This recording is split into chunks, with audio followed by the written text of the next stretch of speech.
Irmãos, é o seguinte, hoje nós vamos entrar na parte mais metodológica daqueles 3 passos do processo de preparação e entrega do sermão expositivo. Mas antes de começar, vamos aqui só fazer uma breve recapitulação do que nós vimos ontem. Basicamente, na primeira palestra, a gente analisou alguns textos bíblicos para tentar então formular uma teologia de pregação. O que a palavra de Deus ensina a respeito da pregação? E o mais importante que você tem de lembrar é que a pregação, ela é ensino da palavra de Deus, ela procura fazer um ensino público da palavra de Deus, explicando o texto com clareza para as pessoas e aplicando para as suas vidas. Então, isso é o que há de mais importante a respeito da pregação, é isso que define uma pregação. Agora há pouco eu conversava com o irmão Romário. Então, conversava aqui com o irmão Romário e algo que eu gostaria de destacar, que eu cheguei a mencionar ontem, mas quero enfatizar aqui, é que é mais importante que você entenda uma teologia bíblica de pregação antes de você entender a respeito de um método de pregação. O que eu quero dizer com isso? Que você precisa entender que pregação é ensino da palavra de Deus e que não importa qual a metodologia você vai utilizar para pregar, você precisa ensinar as Escrituras.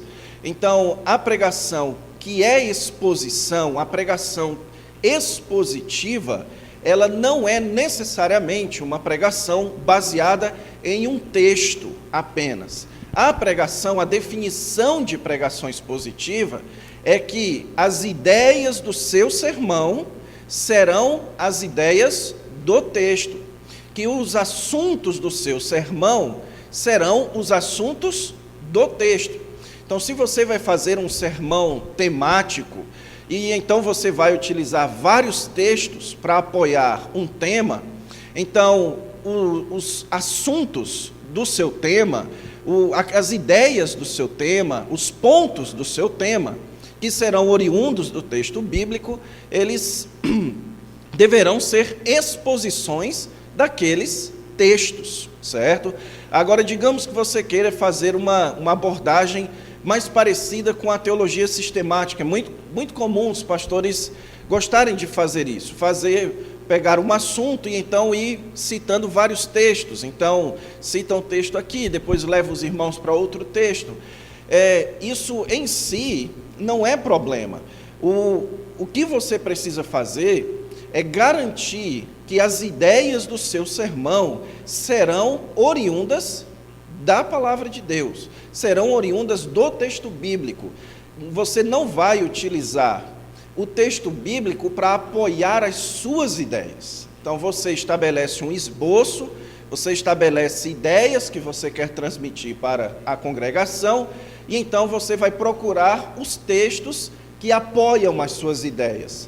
Então, se você faz isso, você não está pregando expositivamente, porque o caminho da pregação expositiva é você seleciona os textos ou um texto da palavra de Deus e você então estuda esses textos e as ideias então do seu sermão são baseados nos textos que você estudou, ok? Então, isso é um resumão daquilo que a gente viu ontem e como eu disse a vocês, a partir de agora nós vamos entrar na parte mais metodológica. Lembre-se que eu expliquei para os irmãos que o processo da pregação, ele envolve 3 passos. O primeiro passo é o passo do estudo do texto, estudo bíblico.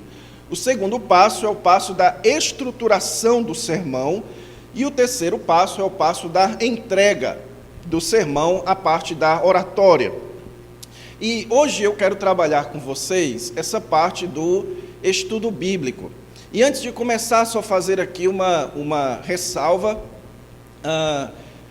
Como nós temos aqui apenas essa noite para tratar deste assunto, obviamente que eu falarei aqui de uma perspectiva mais resumida, certo? Aqueles que desejam se aprofundar mais nessa questão, eu soube que aqui na Escola Charles Spurgeon existe uma cadeira específica sobre método de estudo bíblico, e no curso de pregação expositiva também existe um módulo inteiro a respeito desses temas, ok? Dessa questão de estudo bíblico, certo? Então, nós vamos tentar fazer aqui uma abordagem mais introdutória. E o que eu quero apresentar para vocês, pessoal, é o método que eu particularmente sigo na minha preparação para o sermão, ok? Então, eu não vou aqui trazer para vocês uma metodologia que vai servir do faço o que eu digo, mas não faço o que eu faço.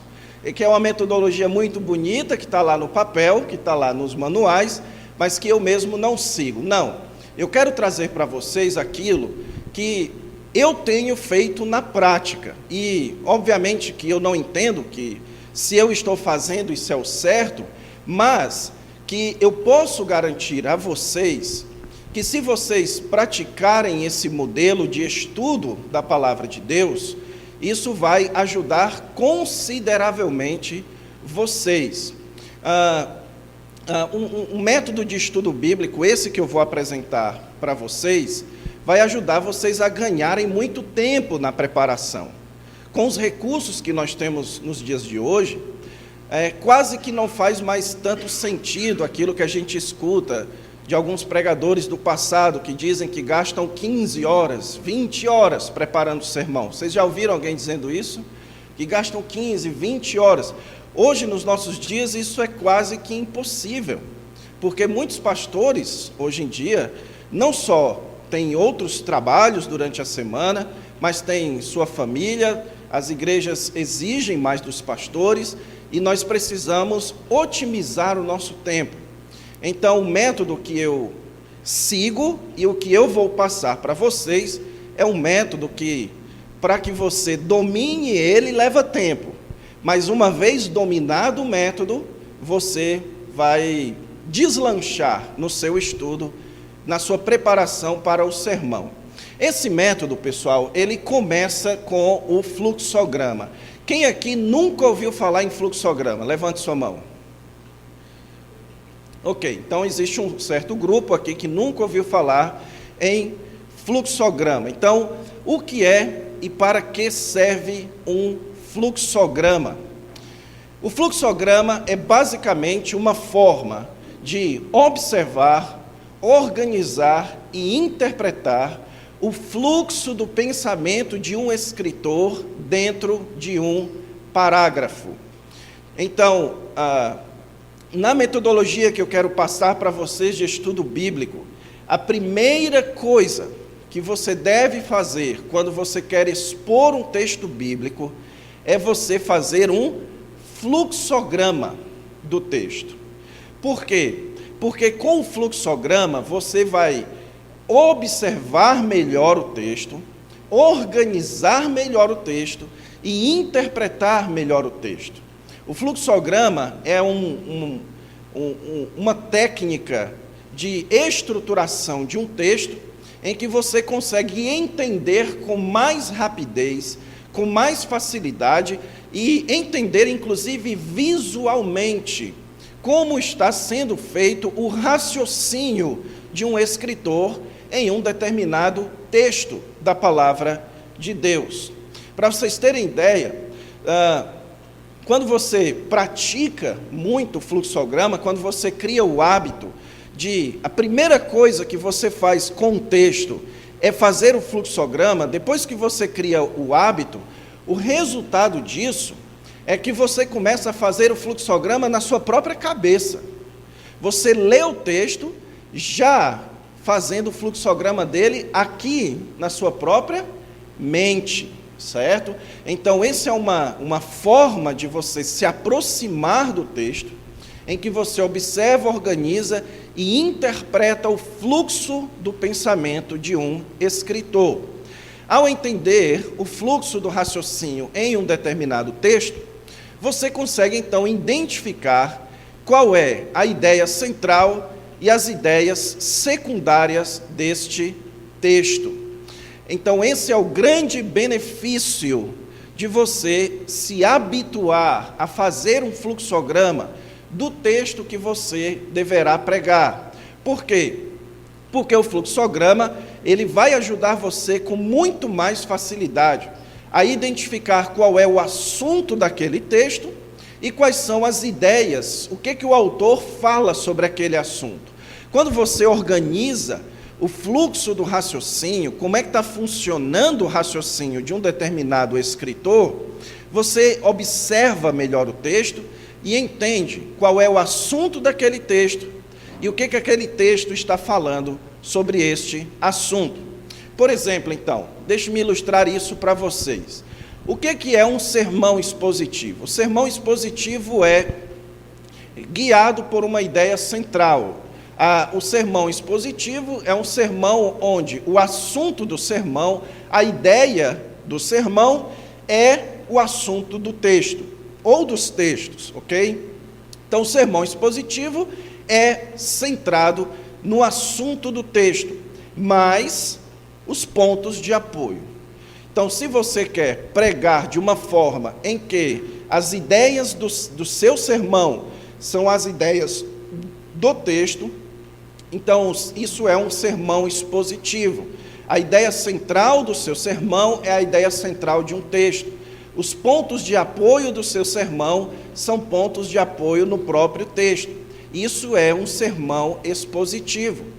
O fluxograma, ele então ajuda você a entender com mais facilidade qual é a ideia central de um texto e quais são os pontos de apoio. Então, por isso que o fluxograma eu considero como o primeiríssimo passo, a sua primeira aproximação ao texto que você vai pregar. O que primeiro você faz é o fluxograma de um texto, a estruturação do raciocínio daquele escritor, ok? Porque uma vez que você faz o fluxograma, você vai com mais facilidade entender qual é o assunto do texto, o que o texto fala sobre este assunto, e aí o seu caminho para preparar o seu sermão vai ser encurtado consideravelmente. Portanto, o fluxograma é uma poderosa técnica de estudo bíblico que irá fazer você entender melhor o texto, e eu vou mostrar a vocês como o fluxograma, ele abre o texto para você, ele faz com que você compreenda melhor o que está sendo escrito, vai ajudar você a estruturar melhor o seu sermão, certo? E o fluxograma, depois que você faz o fluxograma, você já tem praticamente o esboço do seu sermão pronto. E, em terceiro lugar, vai ajudar você a economizar tempo na sua preparação. Por quê?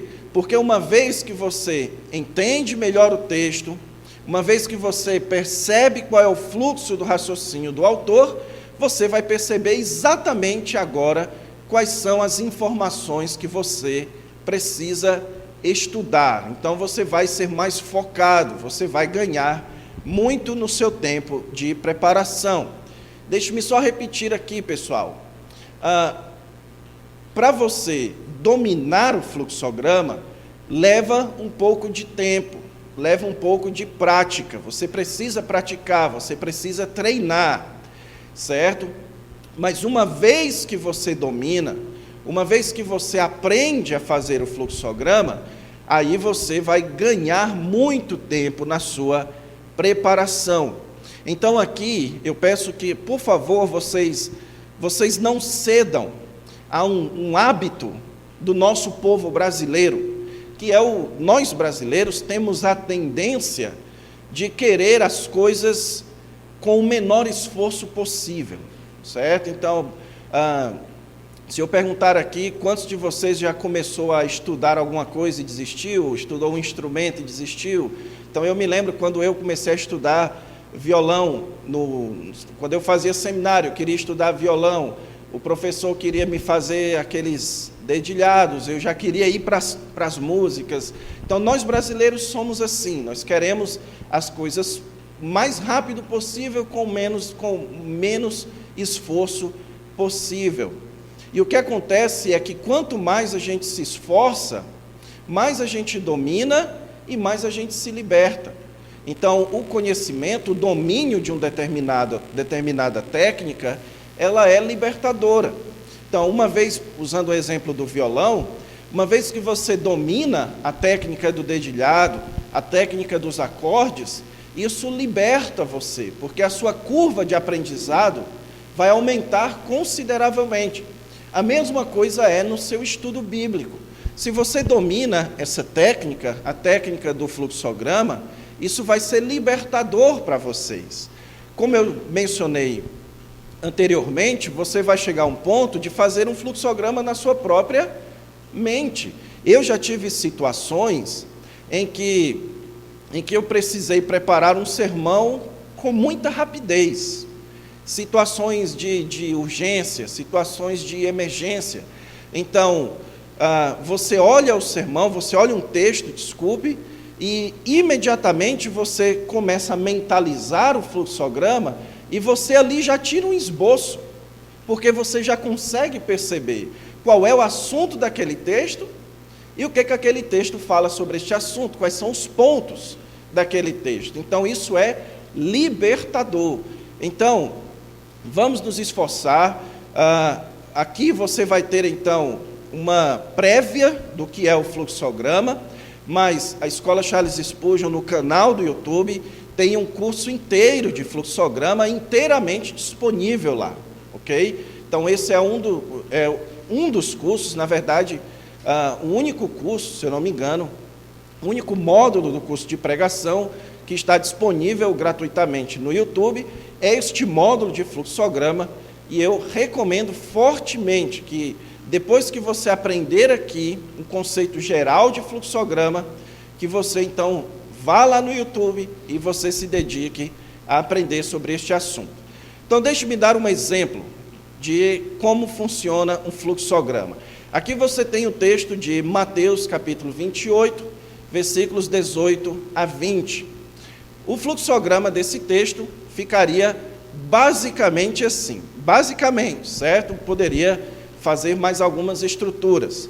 Mas perceba que o fluxograma, então, divide o texto em espaçamentos, em sentenças, e essas sentenças, elas estão, então, afastadas em relação à outra, e cada sentença, ela ajuda você, ou fala algo a respeito de uma sentença anterior. Então, veja que aqui em cima você tem: ide, portanto, fazer discípulos de todas as nações, e então, embaixo, você tem duas sentenças que estão em paralelo. Isso significa que essas duas sentenças que estão em paralelo são duas informações que estão sendo dadas a respeito dessa sentença inicial. Então, eu tenho que ir fazer discípulos, batizando e ensinando. Então, ele está falando duas coisas sobre o ide e fazer discípulos. E isso é marcado pelo fato deles estarem em paralelo, no mesmo espaçamento. E esse que vos tenho ordenado é algo que ele está me falando a respeito da sentença anterior, ensinando-os a guardar todas as coisas que vos tenho ordenado. Como eu disse a vocês, isso aqui é um fluxograma bem simples, para ajudar vocês a entenderem aqui o conceito de fluxograma. O fluxograma, então, o seu conceito básico é que você organiza o texto em sentenças, e essas sentenças, elas são colocadas com espaçamentos, e esses espaçamentos, eles indicam para você sobre o que determinada sentença está se referindo. Ok? Então, uma vez que você faz o fluxograma, aí você percebe o seguinte, que aqui você tem a oração principal. Jesus está ordenando os seus discípulos a fazerem discípulos. Aqui está marcado pela oração principal: ide e fazei discípulos. E ele fala duas coisas sobre isso. Ele diz aqui que eles devem fazer discípulos através do batismo, e eu tirei aquele através de onde? Do fato do batizando estar no gerúndio. Então, como eu percebo que ele está no gerúndio, então é um meio através do batismo e o ensinando através do ensino, ok? E aqui, então, ele faz uma explicaçãozinha sobre o ensinando, destacando o que deve ser ensinado. Então, veja que cada sentença, eu vou analisando elas. Eu analiso cada sentença, tentando perceber sobre o que essa sentença está falando. Como essa sentença contribui ao raciocínio do escritor. E a conclusão, o Senhor Jesus Cristo dá uma motivação para seguir a ordem. Estou convosco todos os dias. Então, cada sentença do raciocínio, ela é devidamente analisada e você consegue perceber qual a contribuição dela ao raciocínio, e aí você mais claramente, então, entende qual é o assunto central, a ideia central, e os pontos de apoio, o que está sendo falado a respeito daquele assunto. Então, como fazer um fluxograma? Como é que se faz, então, um fluxograma? Eu desenvolvi, em termos de memorização, o chamado método OPA. Okay? Então, lembre-se, no fluxograma, você faz um fluxograma dizendo OPA. Ok? Você observa o texto, você produz o fluxograma e você analisa o fluxograma. Então, você observa o texto, você produz o fluxograma e então depois você analisa o fluxograma. Primeiro passo de observar o texto. Você vai colocar o seu texto ali no seu editor. Eu já vou dar um exemplo para vocês aqui, de fazer isso no programa do Word. Então, você coloca o seu texto ali no editor. A primeira coisa que você precisa observar é quais são as orações do texto. E aqui você tem que se lembrar das suas aulas de português. O que é uma oração? A oração é uma frase, uma sentença que gira em torno de um verbo. Ok? Então, eu comi arroz. Isso é uma oração. Agora, se eu disser assim, eu comi arroz com feijão, o com feijão não é uma oração, ok? É uma outra sentença, mas não é uma oração. Então, oração é uma sentença que gira em torno de um verbo. Então, a primeira coisa que você faz é identifica os verbos. E aí, ao identificar os verbos, você identifica quais são as orações. E você então divide cada sentença, cada oração em uma linha específica. Veja também se no texto que você está estudando, se esse texto possui alguma lista. Como, por exemplo, quando o texto anterior aqui que a gente viu, só voltando aqui, veja que ele tem uma lista aqui, batizando-os em nome do Pai e do Filho e do Espírito Santo. Isso daqui é uma sequência, é uma pequena lista marcada aqui por I, certo? E que nesse caso aqui, como isso é um fluxograma básico, eu não separei, ok? Mas você precisa perceber se existe essas coisinhas, essas listas dentro do texto. E identifique também, e aqui é crucial, você identificar qual é a oração principal de um texto. Como é que você identifica isso? É você olhar qual é aquela oração que ela sobrevive sozinha. Ela é uma oração, uma sentença no texto que ela poderia existir sozinha. As outras orações, elas são oriundas dessa oração, elas falam algo a respeito disso, certo? Mas a oração principal, ela sobrevive sozinha. Por exemplo, Tito capítulo 2, versículos 11 a 13. Então vamos aqui perceber, observar esse texto. Eu marquei em vermelho aqui todos os verbos desse texto, ok? E então separei em linhas as orações do texto. Portanto, porquanto a graça de Deus se manifestou salvadora a todos os homens. Aqui você tem uma oração, ela fica sozinha em uma linha. Educando-nos para quê? Aqui você tem uma outra oração, então ela fica sozinha em uma linha. Renegadas a impiedade e as paixões mundanas. Aqui você tem outra oração, e não somente oração, mas você tem aqui uma pequena lista, né? A impiedade e as paixões mundanas. Então você tem aqui uma pequena lista.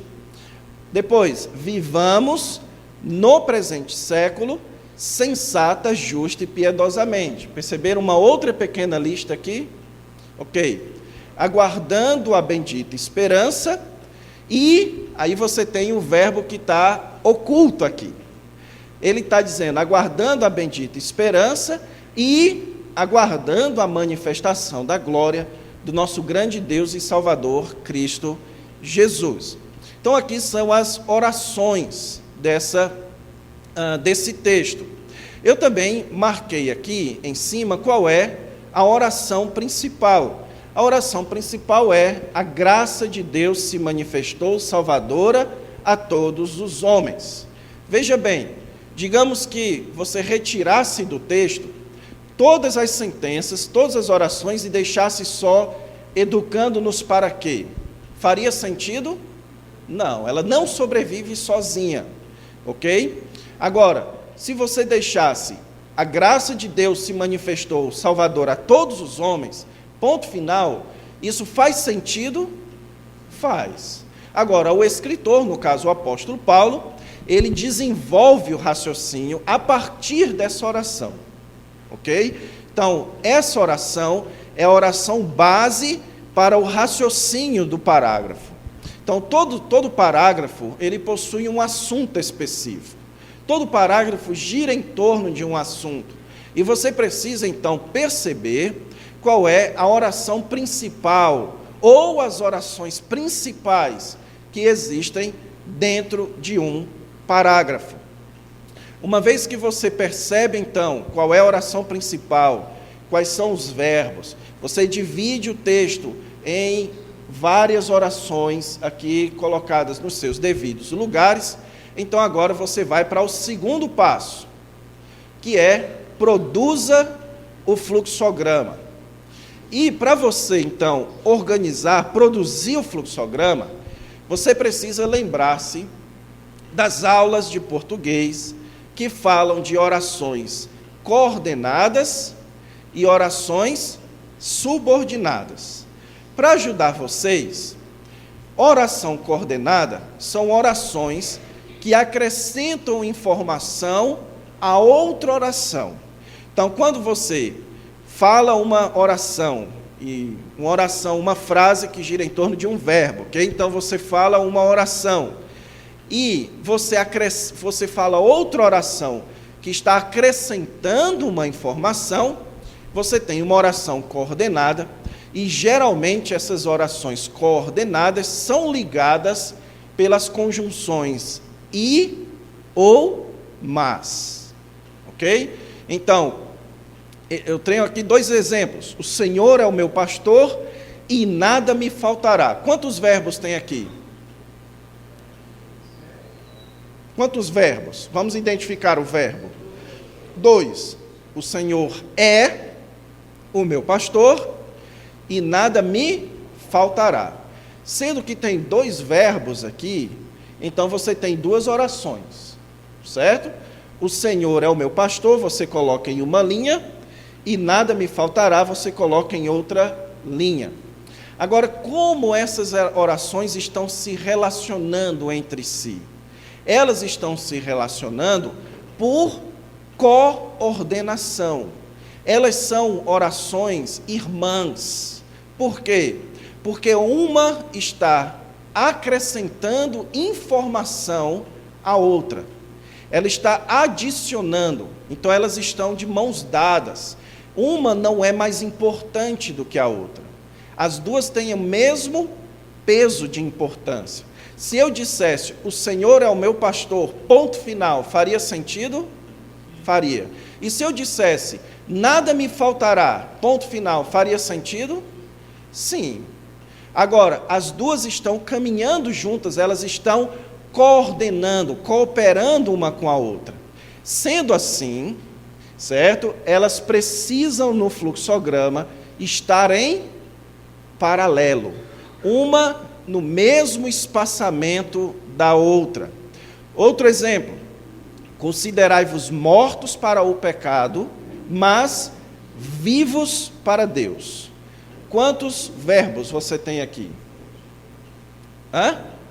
2. Quais são? Considerai-vos e vivos não é verbo. Vivo é um substantivo, né? Só que o segundo verbo, ele está oculto aqui. Considerai-vos mortos para o pecado, mas considerai-vos vivos para Deus. Percebem? Então, na linguagem a gente oculta para não ficar repetitivo, né? Então você tem ali, você pode dizer que você tem, tecnicamente falando, mas vivos para Deus não é uma oração, mas ela funciona como uma oração, ela tem peso de oração porque o verbo está oculto. Então você separa em duas sentenças. Agora veja, considerai-vos mortos para o pecado, mas considerai-vos vivos para Deus. Elas estão coordenando, elas estão cooperando uma com a outra. O vivos para Deus está adicionando uma informação à oração anterior. Muito embora ela comece com mais, então ela é uma alternativa, ela é uma oração adversativa, porque ela fala o oposto da oração anterior, mas elas estão cooperando, certo? Elas estão, vivos para Deus, considerai-vos vivos para Deus, ela está adicionando uma informação à oração anterior. Então, lembre-se disso. Quando você tiver orações coordenadas, você deixa elas em paralelo dentro de um fluxograma. Em segundo lugar, quando você tiver uma oração que explica algo de outra oração, aí você coloca um espaçamento. Aqui seria legal poder usar aqui o quadro, mas depois eu vou fazer um exemplo prático aqui no Word, vocês vão perceber com muito mais facilidade. Então, como é que funciona aqui? Você tem uma oração, aqui, e todos os sábados discorria nas sinagogas, persuadindo a judeus e gregos. Quantos verbos tem aqui? 2, né? Discorria e persuadindo. Então, você tem duas orações, você vai separá-las aqui, elas em espaço, em linhas diferentes. E então, e todos os sábados discorria nas sinagogas. Essa aqui é a oração principal.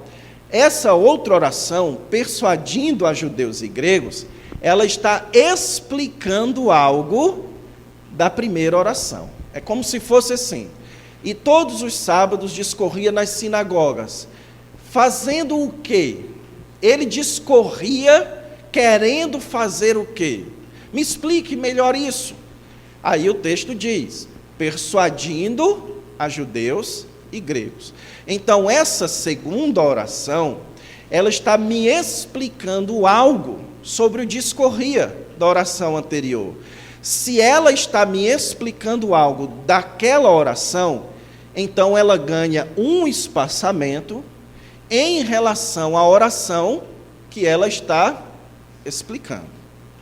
Outro exemplo, deixando Paulo Atenas, partiu para Corinto.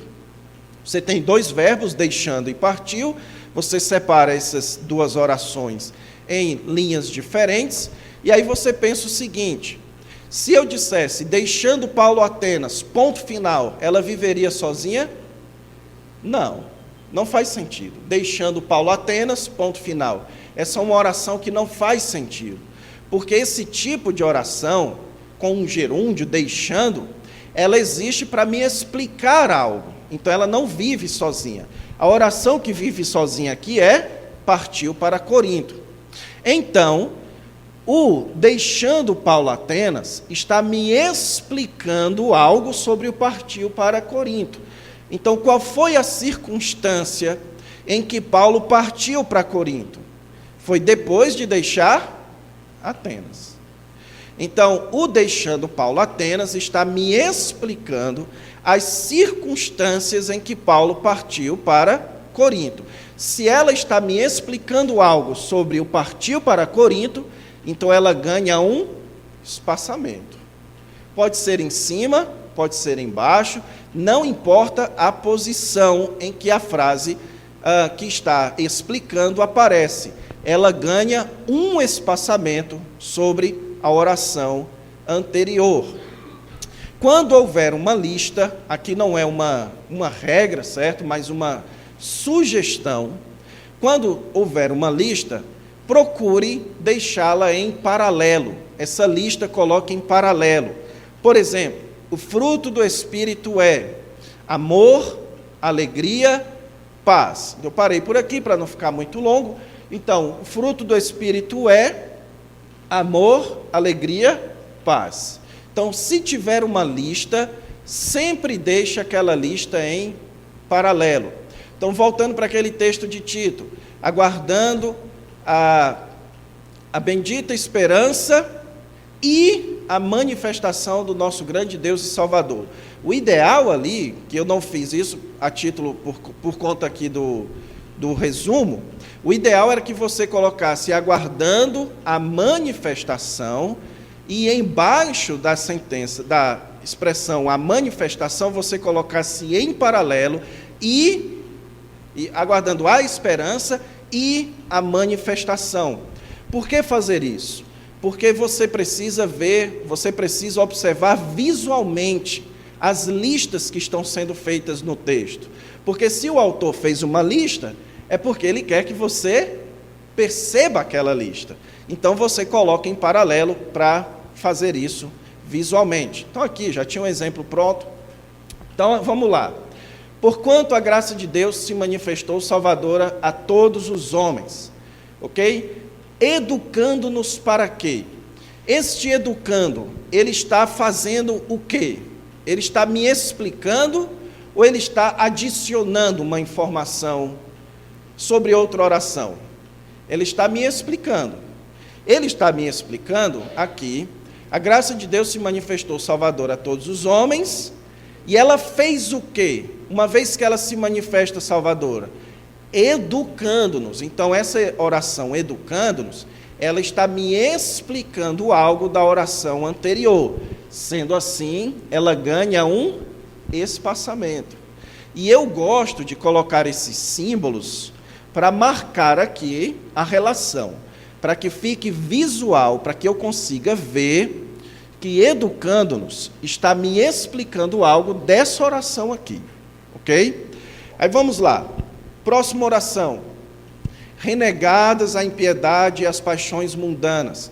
Essa oração, ela está me explicando algo da oração seguinte. Veja, a oração é educando-nos para que vivamos no presente século. Mas antes do vivamos, ele fala uma outra coisa antes. Ele fala, para que, renegadas a impiedade e as paixões mundanas, vivamos no presente século. Então, o renegadas está me explicando uma circunstância que vem antes do vivamos. Então, antes de eu viver, eu preciso primeiro renegar. Então, se ela está me explicando algo sobre o vivamos, então ela ganha um espaçamento a respeito daquela oração que ela está se relacionando. E aí eu coloco o símbolozinho ali para marcar que ela está se relacionando com a oração de baixo e não com a oração de cima. Aí, o vivamos no presente século, sensata, justa e piedosamente, aqui você tem uma lista, mas por uma questão de espaço eu não fiz. Essa oração, vivamos no presente século, sensata, justa e piedosamente, ela se relaciona com quem no texto? com educando-nos. Por quê? Ele diz, educando-nos para que vivamos. Então, o vivamos, ele está me explicando o propósito da educação. Eu sou educado para viver. Então, isso aqui, o vivamos está me explicando algo sobre o educando.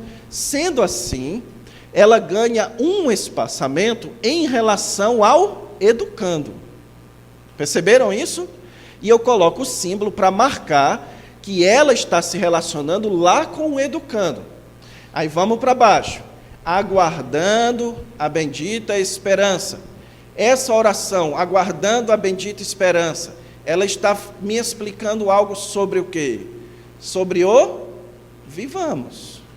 Então ele diz, educando-nos para que vivamos no presente século assim, assim, assim, aguardando a bendita esperança. Então, como eu devo viver? Eu devo viver aguardando a bendita esperança.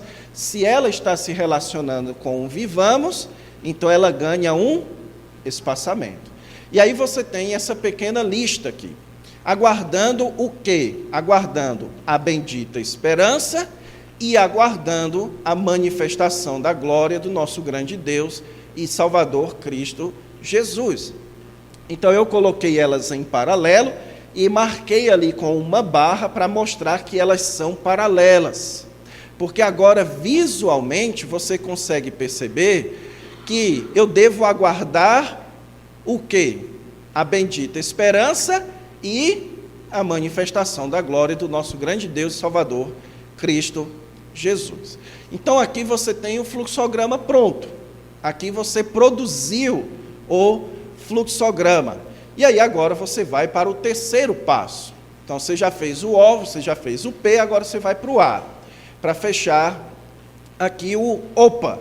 Então agora você vai analisar o fluxograma. Uma vez que o fluxograma está pronto, você vai procurar responder as seguintes perguntas. Qual oração ou quais orações me mostram qual é o assunto do texto? Então, como é que eu, vendo essas orações aqui organizadas, qual oração aqui é a oração mais forte desse texto? E geralmente, pessoal, voltando aqui, certo? Veja que o porquanto a graça de Deus se manifestou salvador a todos os homens, ela não recebeu nenhum espaçamento. Vocês perceberam isso?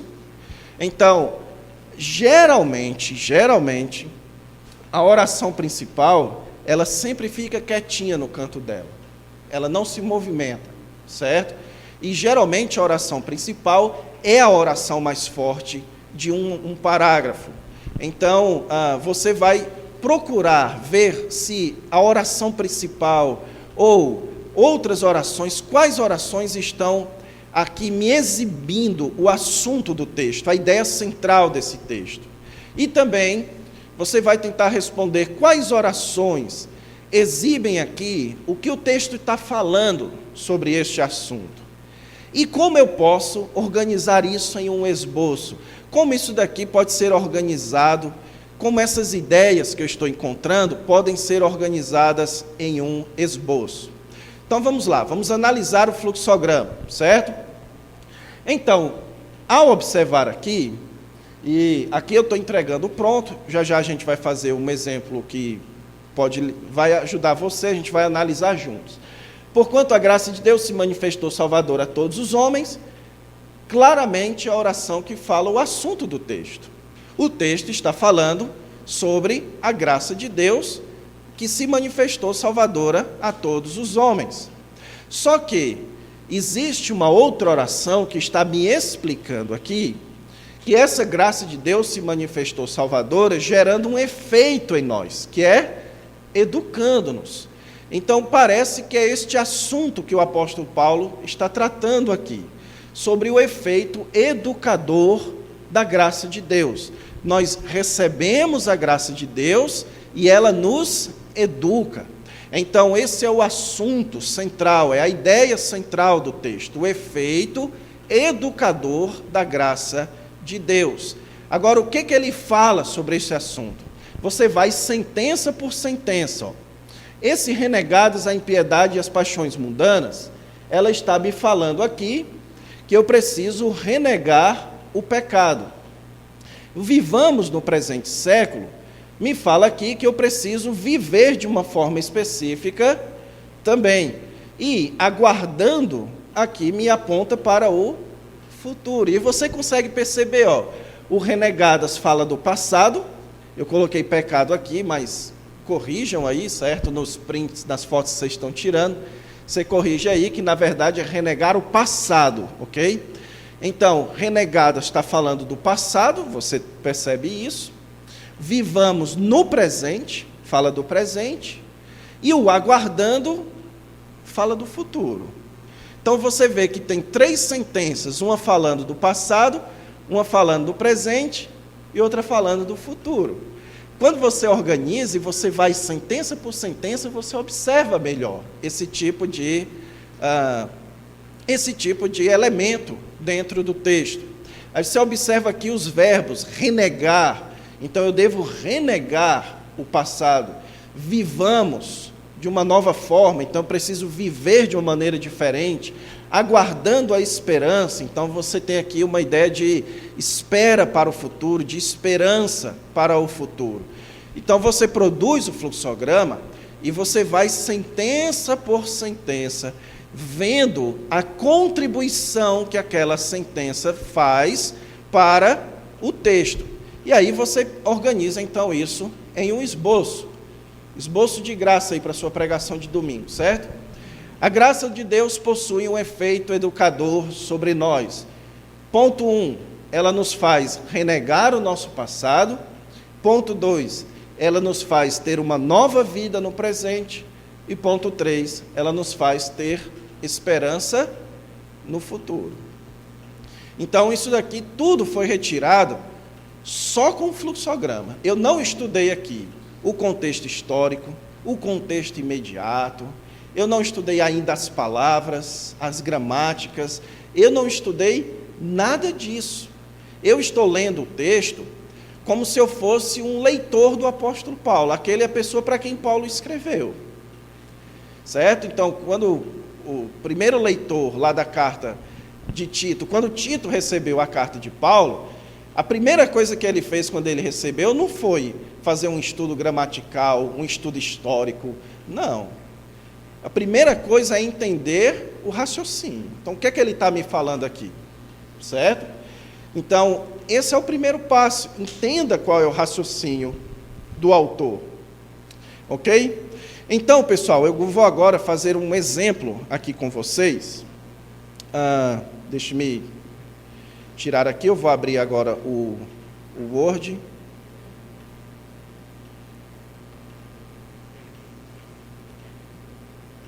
E depois, se der tempo, daí eu vou deixar que vocês escolham um texto e a gente faz o fluxograma juntos aqui, ok? Então, eu selecionei aqui um fluxograma de Romanos, capítulo 5, versículos 1 e 2. Então, justificados, pois, mediante a fé, temos paz com Deus, por meio de nosso Senhor Jesus Cristo, por intermédio de quem obtivemos igualmente acesso pela fé a esta graça, no qual estamos firmes e gloriamo-nos na esperança da glória de Deus. Então, esse texto aqui, ele vai nos ajudar a entender não só os fundamentos do fluxograma, como entender também alguns outros detalhes, que por conta da brevidade do nosso tempo, eu não consegui adicionar, ok? Você pode pegar todos esses detalhes nessa série de vídeos lá no YouTube.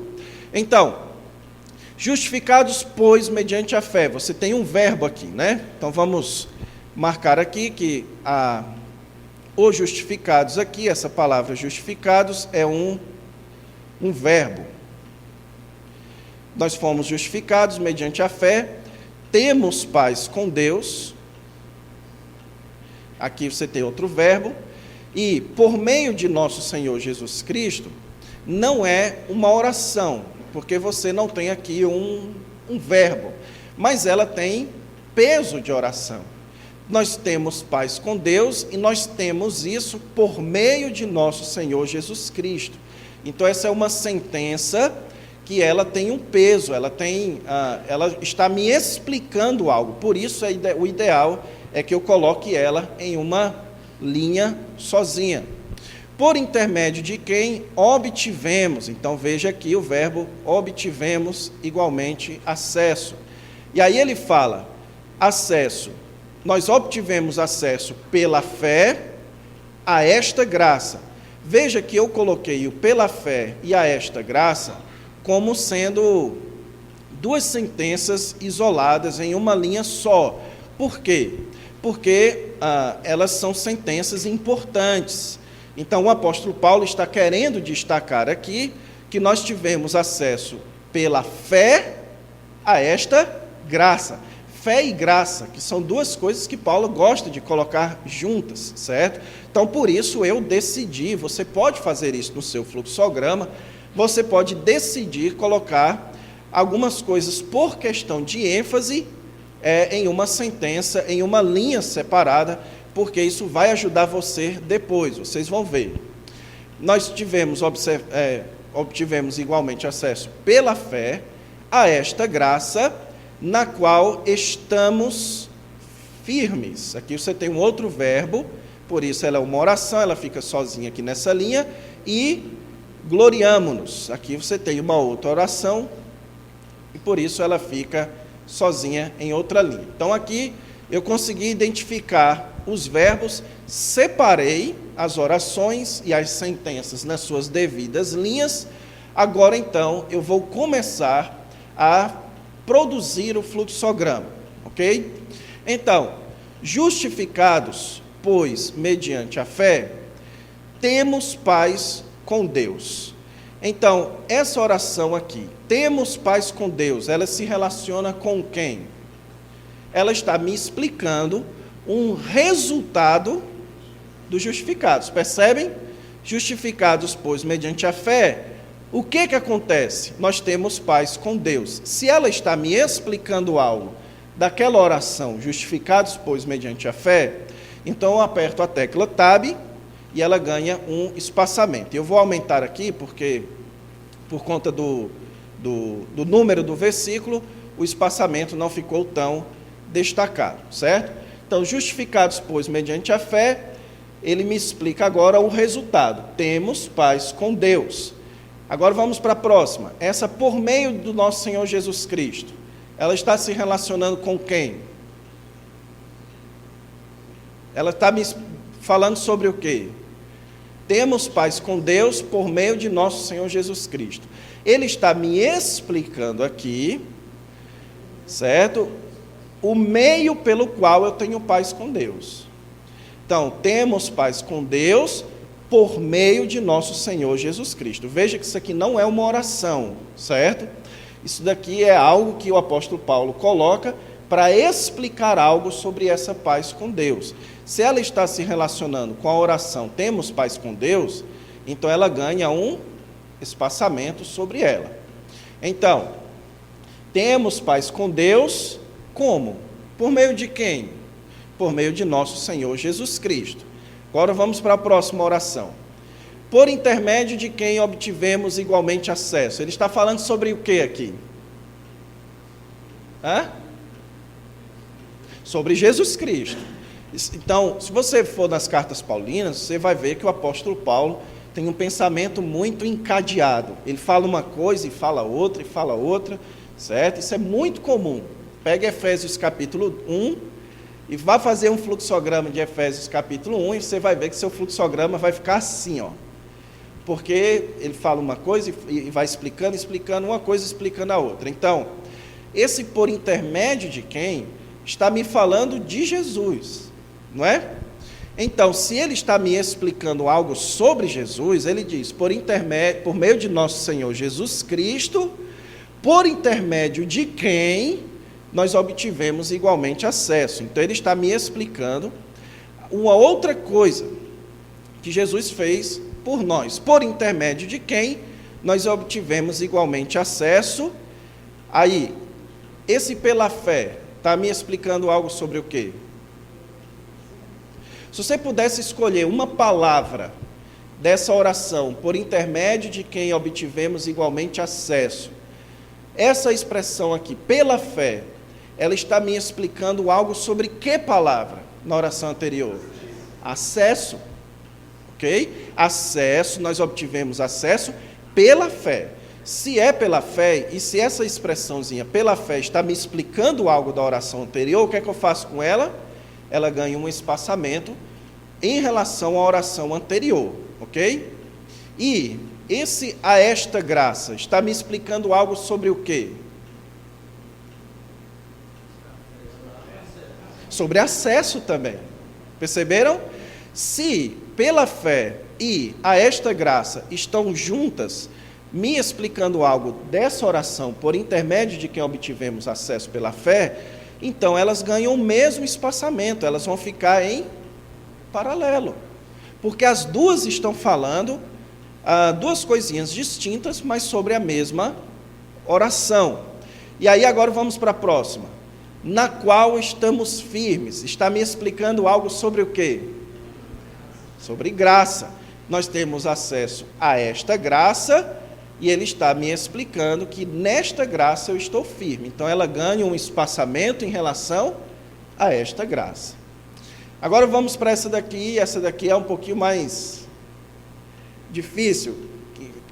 Quando você se acostuma com o raciocínio de Paulo, você percebe que ele gosta de fazer essas coisas. Mas, e gloriamo-nos na esperança da glória de Deus? Vocês acham que ele está se relacionando com quem?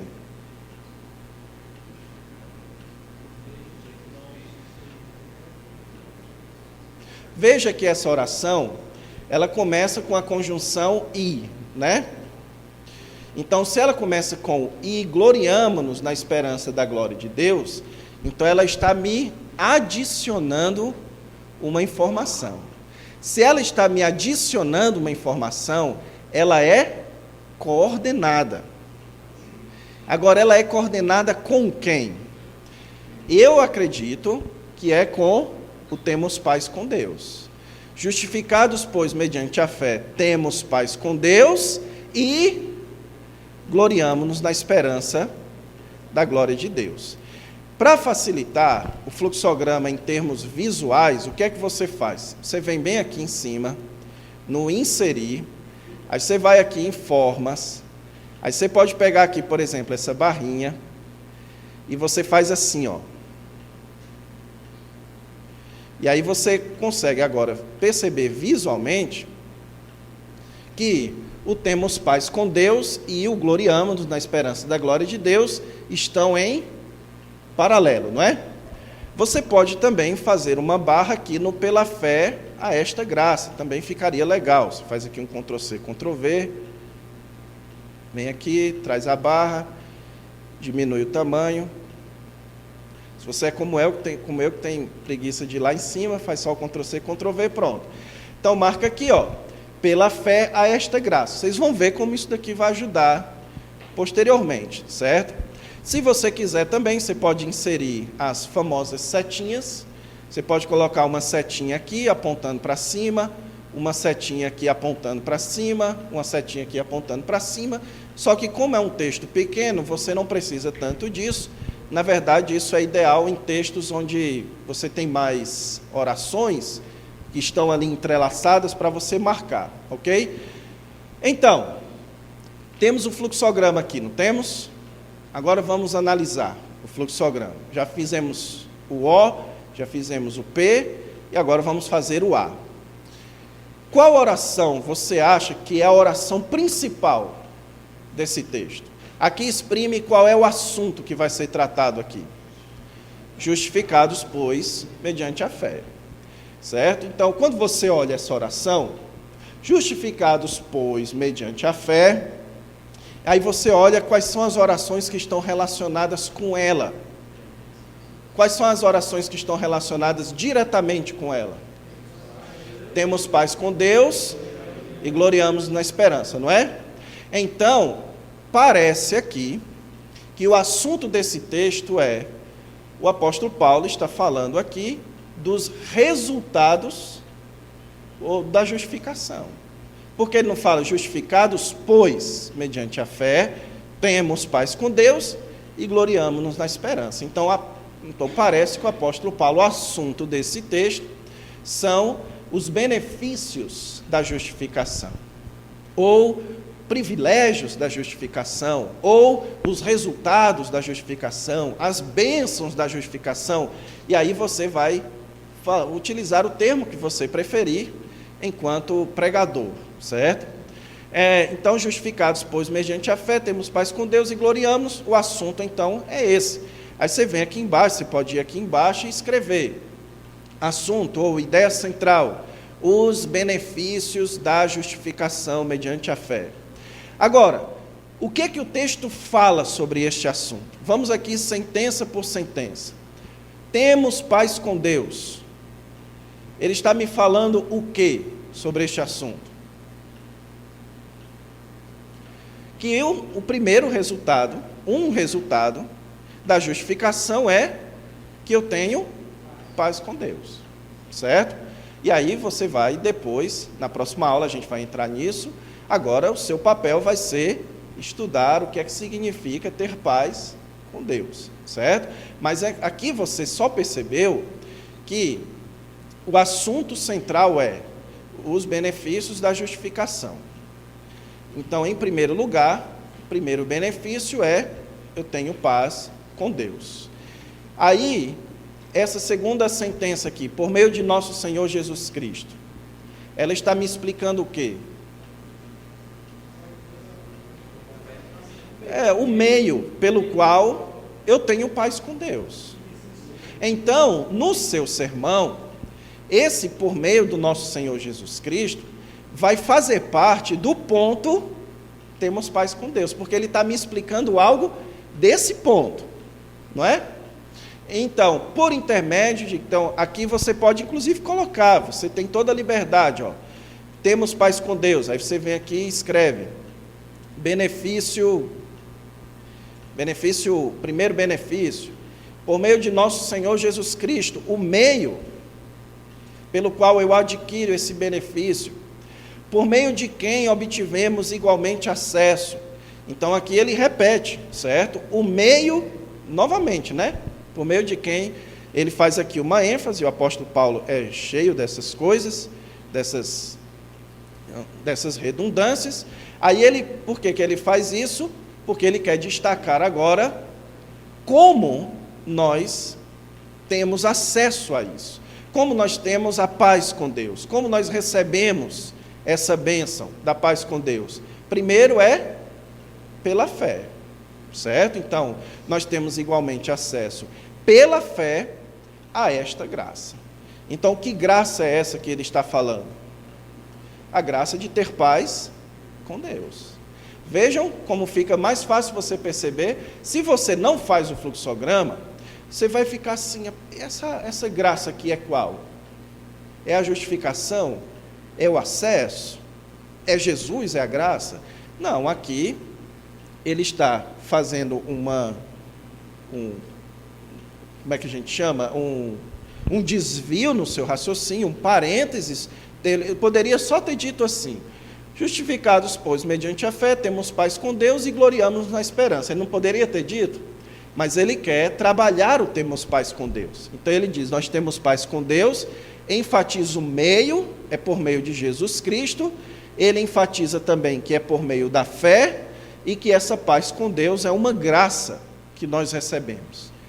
E ele então faz uma outra ênfasezinha ali embaixo, que nessa graça na qual nós estamos firmes. Então nós temos firmeza nesta graça.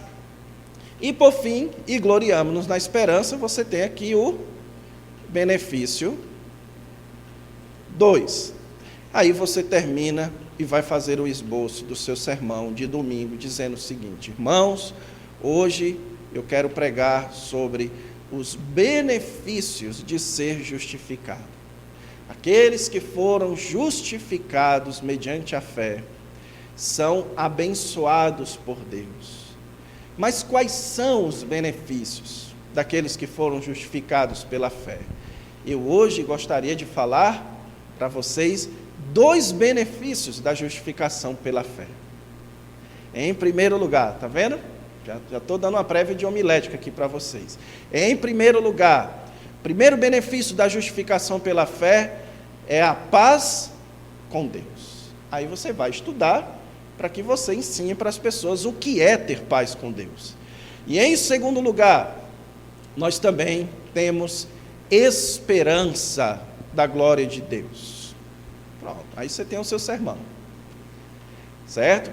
E como eu disse a vocês, pessoal, quando você pratica isso, pratica, eu tive o privilégio, um módulo que eu gravei para a Escola Charles Spurgeon, que eu agora nem tenho certeza se está lá no YouTube, mas se tiver, o capítulo 1 ao capítulo 3 de Efésios, eu gravei um módulo de Efésios, foi todo em fluxograma. Os slides são todos em fluxograma, certo? E não sei se tem disponível, mas se não tiver, eu vou falar com o pastor Cleito, ver se tem a possibilidade, para que vocês vejam, eu fiz um fluxograma de Efésios de 1 a 3, então você pratica, chega um ponto que você olha o texto, já lendo, fazendo fluxograma. Você já lê o texto assim, fazendo as associações. Esse primeiro tempo vai até que horas? 8h20, então, vamos encerrar por aqui. Certo? Quiser se aprofundar nisso, vai lá no YouTube, e na aula que vem a gente comenta mais um pouquinho.